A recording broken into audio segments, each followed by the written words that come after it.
have you culture if you want to address the wealth gap. Do you get what I'm saying? So sitting around smoking weed all day, that's bad culture. That's promoted through media. It kills black family wealth on a daily basis, and I don't like it. With that said, let's go back to your question about sundial growers.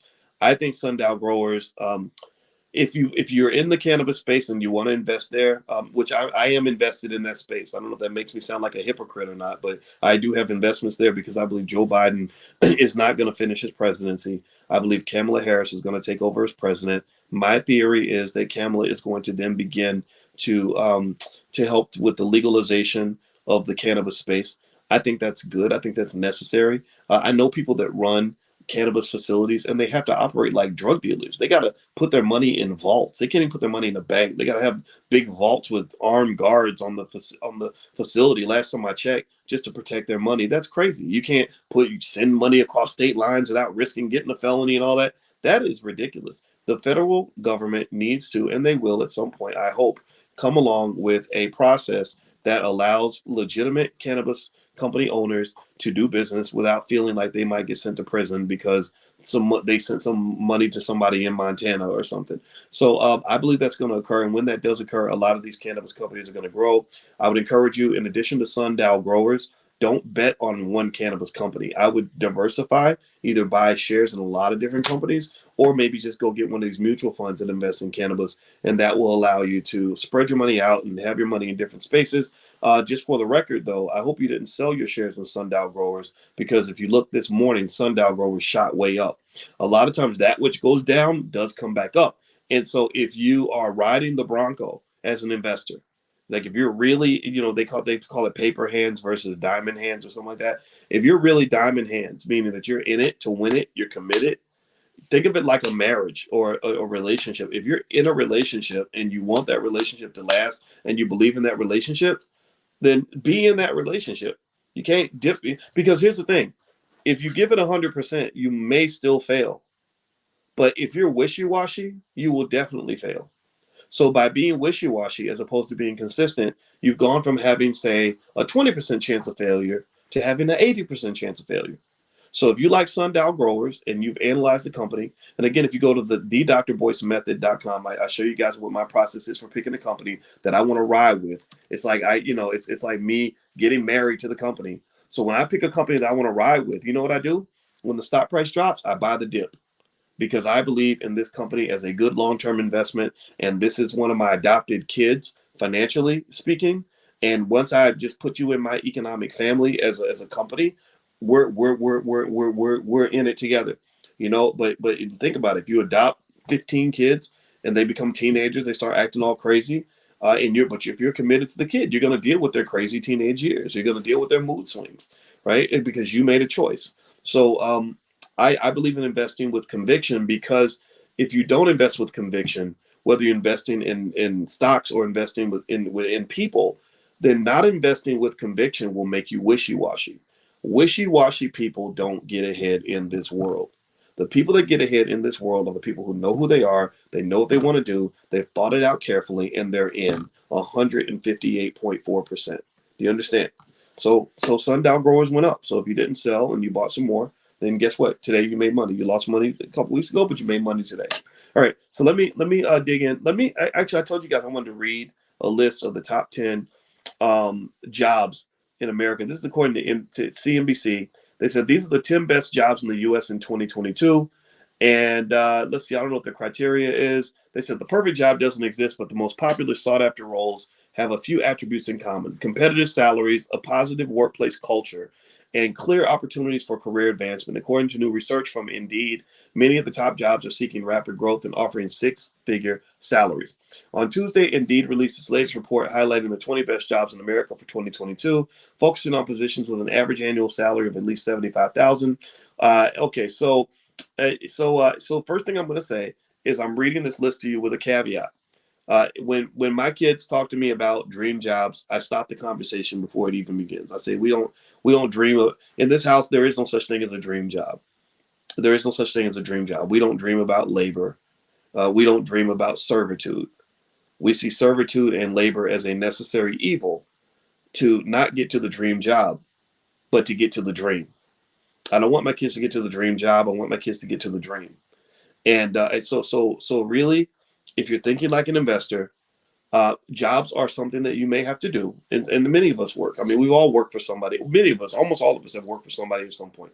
Give me a yes in the chat if you've ever worked for somebody or you work for somebody now. I'm not making fun of you because I've done that too. Just a few years ago, I worked at Syracuse University.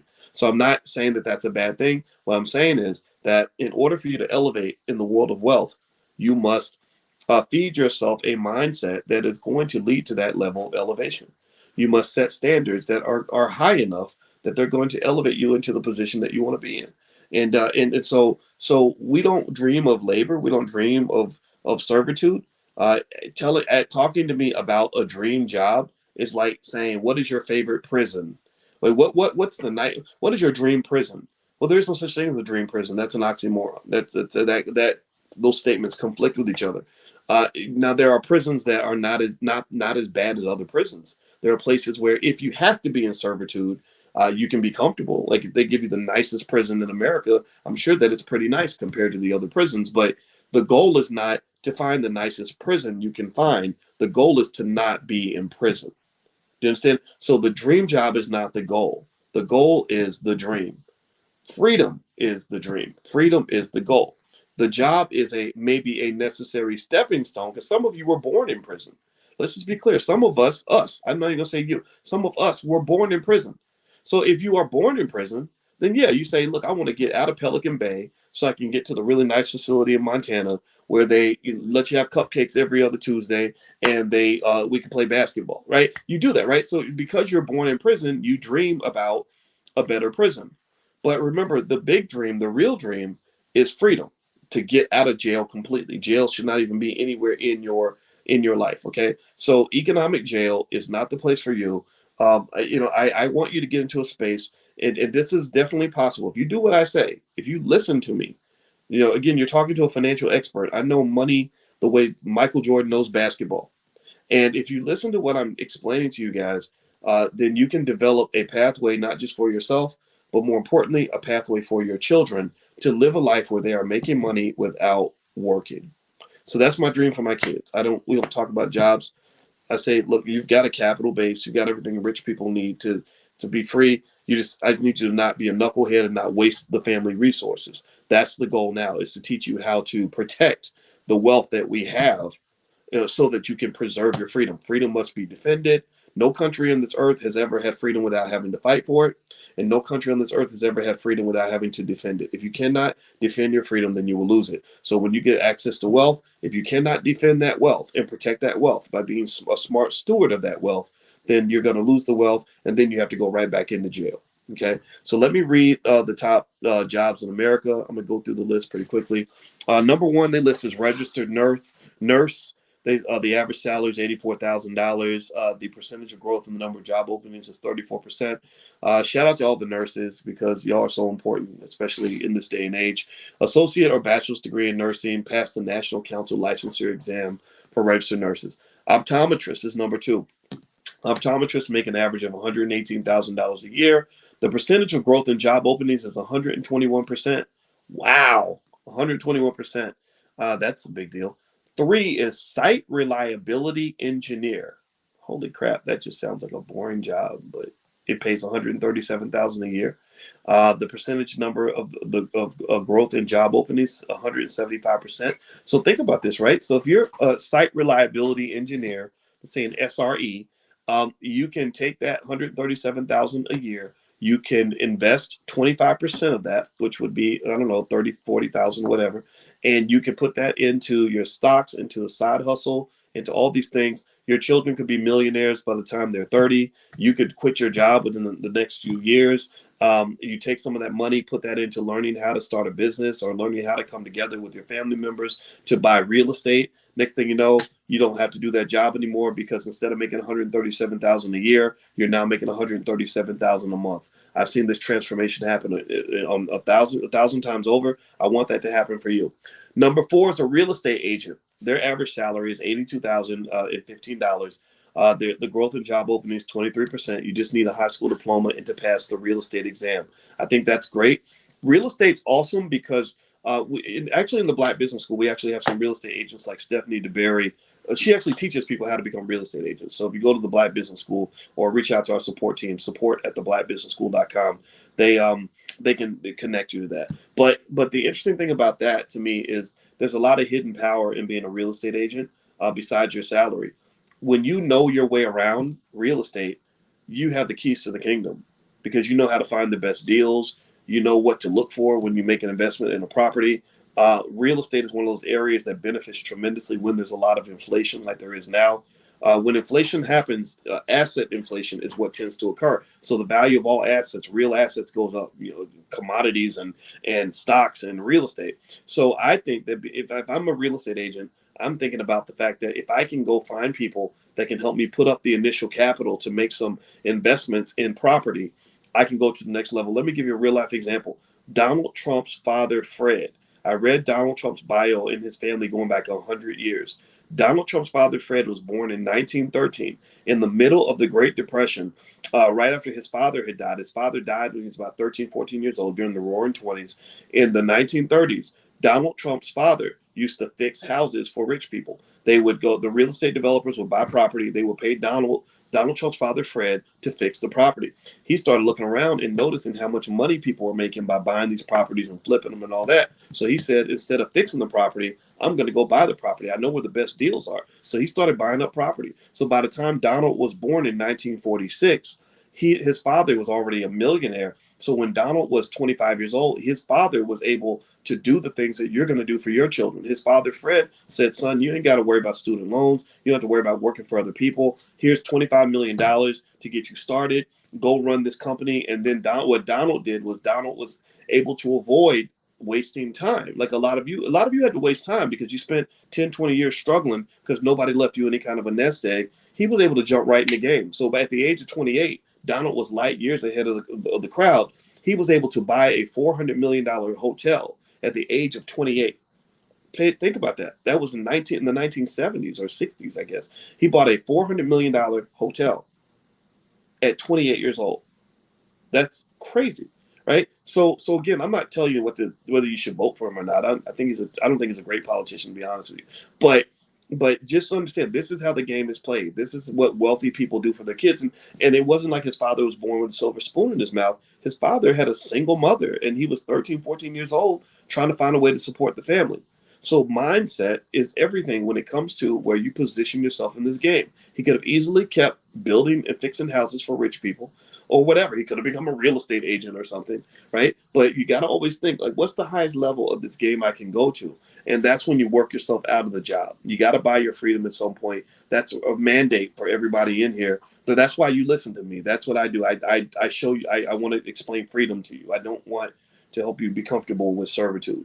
Number 5 is pharmacists. Pharmacists make $101,000. They're very smart, though. They have to do a lot of school, but the growth in the number of positions is huge, 83%. That's a big deal. 6, over-the-road truck driver. So truck drivers are making big money, 102,000. The percentage of growth in job openings, 242%. I believe this is connected to the pandemic. There was a supply chain problem, so I think a lot of companies needed truck drivers. They had to pay them more money. The requirement is a high school diploma or equivalent, a commercial learner's permit, CLP, and a commercial driver's license, CDL. Number 7, software engineer, 126,000. The percentage growth in job openings, 87%. You have to have an associate degree, a bachelor's degree, optional certifications. Next, number 8, nurse practitioner, 128,000. 100% growth in job openings. Number 9, product designer, 113,000. It's the salary, and 128% growth in job openings. Number 10 is a solar consultant. A solar consultant makes $121,329. Growth in job openings, 131%. Associate or bachelor's degree. And I guess a solar consultant is maybe somebody who consults on solar power or something, because that's, I guess, the way of the world. So those are the top 10 jobs that are listed on CNBC according to Indeed.com.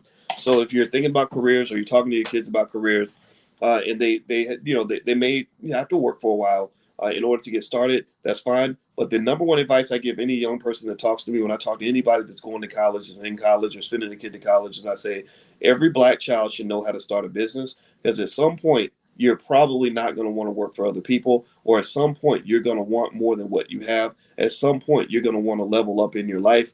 You teach them that entrepreneurship so that when the time comes, they know how to level up.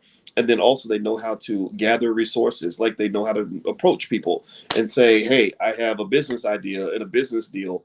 Can you, why don't we pull our money together and make this happen? So Lids, I didn't, let's see here. So your question, if you put your question, if you sent your question in advance, Lids, I'm going to answer all of those.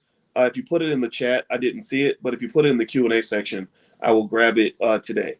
So let's see here. All right, so Natasha, Sundial Growers, good luck to you with Sundial. I hope that you make a ton of money on your cannabis investments. I don't think that you're making a bad decision by being in the cannabis industry, because I'm in there too. Let's see. Teresa says, what is margin debt? What are margin calls? What is a short trade versus a long trade?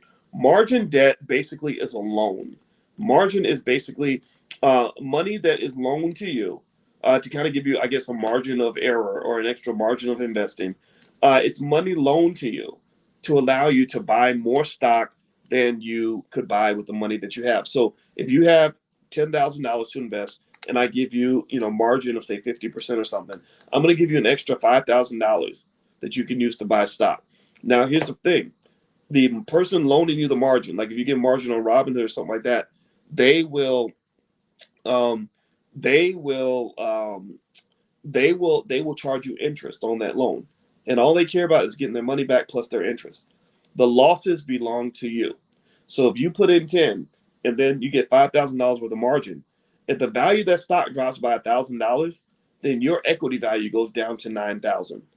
That's it. They don't lose anything. They're still going to get their $5,000. Period. So ultimately, a margin call is when the amount of your equity drops so low that they need you to put up more cash to secure the deal. They're loaning you money because they believe you to be a good credit risk. The less skin you have in the game, the less you're invested in the entity, the more risk they're taking on. So what they basically are saying to you is that, as the price drops, it looks like this car could crash. We need you to be in the car too. We need you to put your whole butt in the car, because if you can't put more money into this, then we're out of the deal. We're going to call our money back and protect our capital before it gets ugly. Okay. All right. So let me see here. Next question. Jan says, I'm going through the Black Money 102 series. Okay. Let's see here. Yeah, okay. So Jan, I see your question. You're asking about the material in 102, the archives, and the expanded. The expanded should be different from 102. The archives are basically, let me see. Did I lose you? Did I freeze? Hold on. Can you guys see me? Am I still there?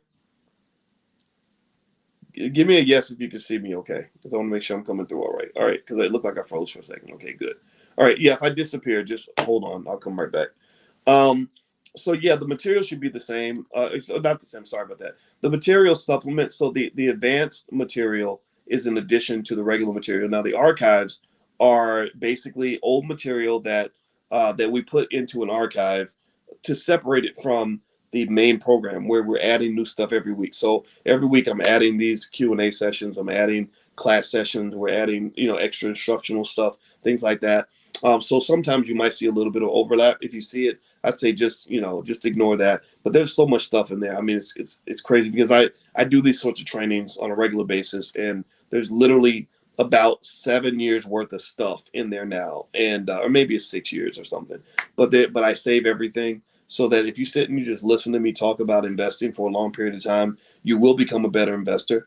Don't feel like you have to sit down and take exams and memorize things. I'd rather have you understand it by just us talking about it, just like your dad talking to you about fixing cars or something. If you have enough conversations, eventually you'll get comfortable with it. Another thing that you can do is, if you log in at the blackstockmarketprogram.com, you can actually speed it up. I've seen people where you can hit a button on the top right hand corner of the video that speeds it up to 150%, so you can get through more material faster that way. So I would encourage you guys to try that as a way to get through more material in a quicker fashion.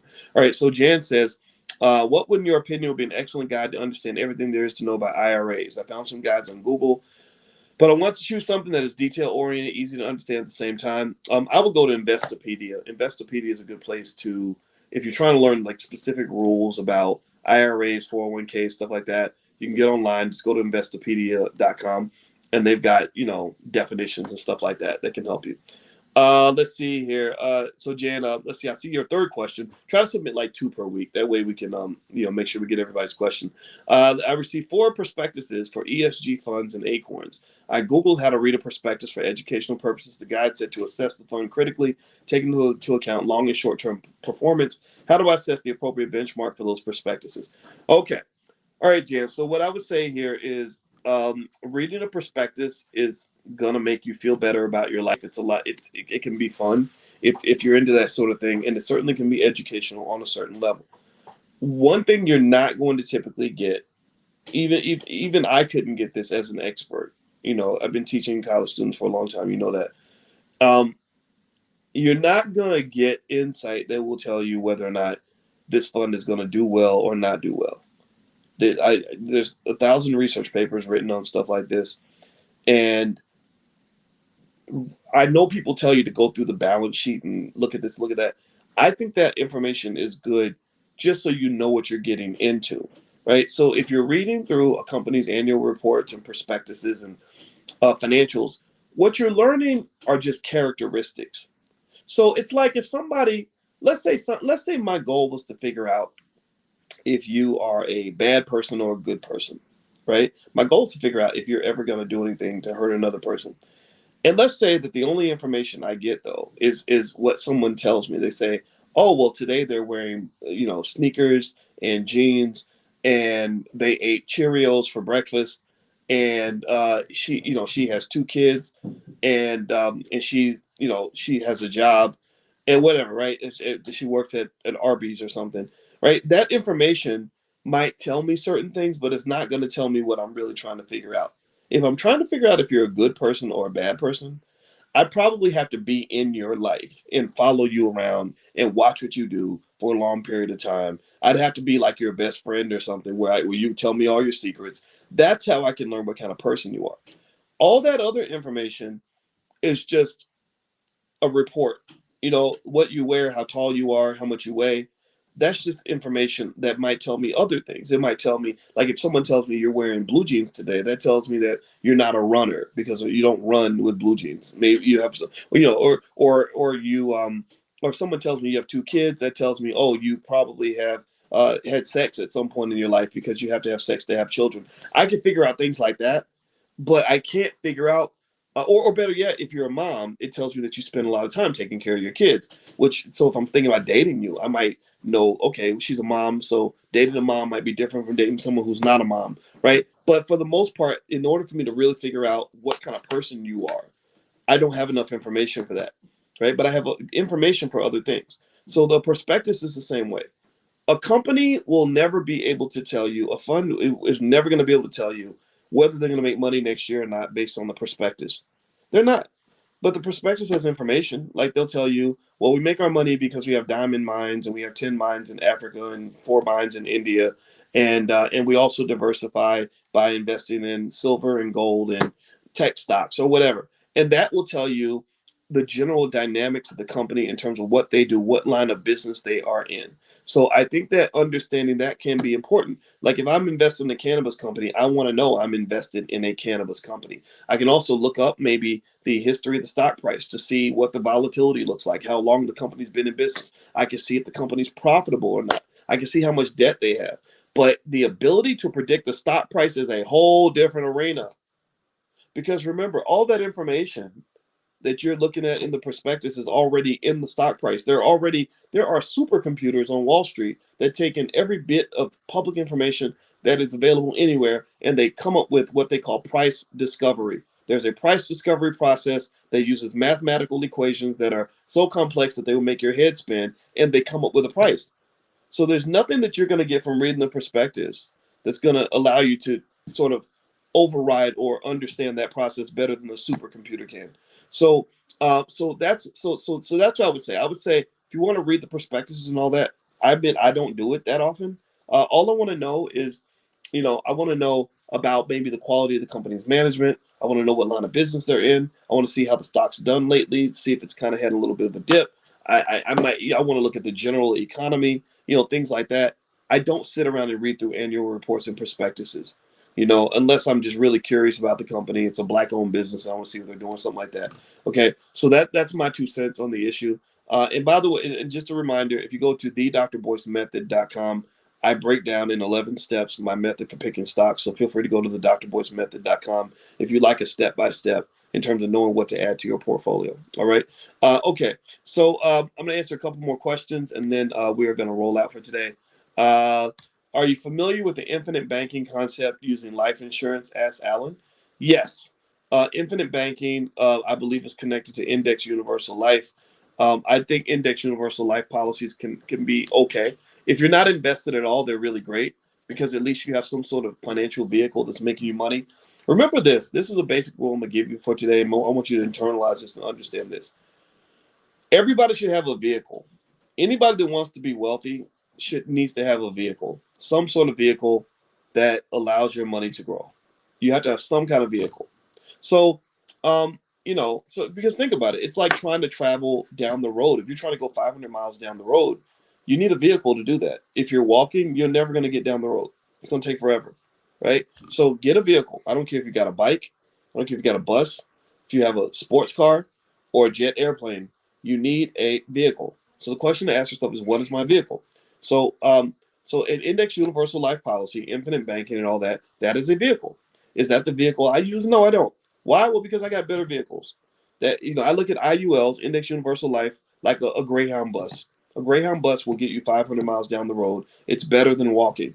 But I have jet airplanes in my hangar. I'm not gonna get out of my jet airplane and go get onto a Greyhound bus. You understand?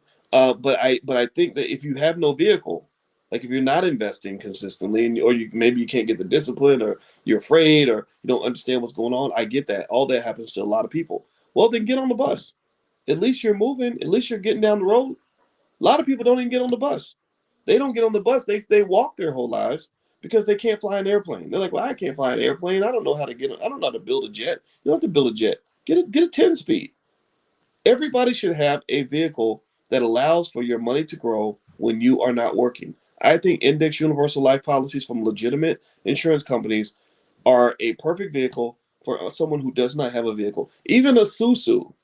The Caribbeans use a lot of susus. That's where people pool their money together, and then every few weeks somebody gets a lump sum of money. Even a susu, the limitation of a susu is that your money's not growing. It should be invested, not just saved.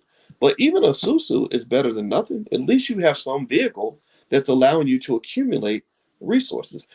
All wealthy people know how to do that other people don't know how to do is accumulate resources. That's it. They know how to pile it up.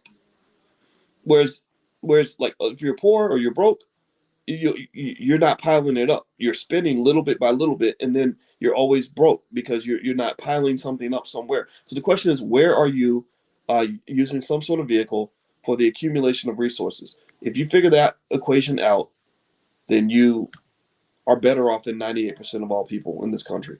That's it. Okay, so let me keep going. Cody, why do companies perform stock splits? Companies do stock splits because they feel their stock price is too high. Maybe they have a price range they want their stock to trade in, or they have what they call a clientele effect. A clientele effect means maybe you say, we don't want our stock price to be $3,000 a share. We want to get a clientele that might buy a stock for $50 a share. So we're going to do a split so our stock price goes down so that we get a different clientele. So those are a couple of reasons why. But then there's also another effect where sometimes a stock split can rejuvenate energy in your stock. A lot of companies split their stock when the prices started going down because they were looking for something to give a spark to their stock price. And so it's like, you think about like a dead marriage, maybe you have a baby or you go on date night again. You're looking for anything that's going to give you a spark. So some companies will do a stock split to get a spark, even though there's no fundamental reason that the value of the company should change because of a split, but it does actually happen that way. Lid says limit price order or bid ask spread. Would you mind explaining how this works? Yeah, when you buy a stock, and it's also, by the way, if you log in at the blackstockmarketprogram.com, the bid ask spread is explained. It looks like I froze again, so I'm going to stop talking for a second. until I stop freezing. All right. Okay. So I'm frozen.